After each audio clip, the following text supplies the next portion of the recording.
güzel yerde kurban olduğum bir Mehmet'in o gülen mehmanı kurban diye gel. Xəbər verdiyimiz kimi 2 gün öncə müğənni Kamil Sərməsov faciəli yol qəzasında dünyasını dəyişib.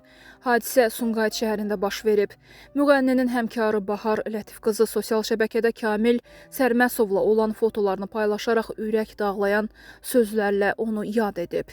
Kamil Sərməsov, mənə 24 il qardaşlıq etmisən. Sənsizlik çox çətindir, bunu necə qəbul edim? Ölüm sənə yaraşmırdı. İnsanın qəlbi gözəl insandır, əsas odur.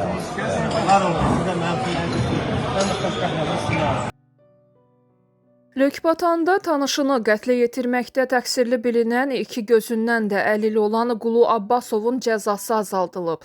Ali Məhkəmə belə qərar qəbul edib. Məhkəmə kollegiyası məhkumun əməlini xüsusi amansızlıqla adam öldürmə maddəsindən daha yüngül olan qəsdən adam öldürmə maddəsinə tövsif edib.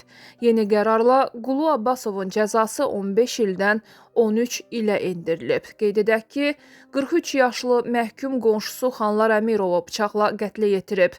Məhkəmədə cinayətin qısqanclıq zəminində baş verdiyi bildirilib.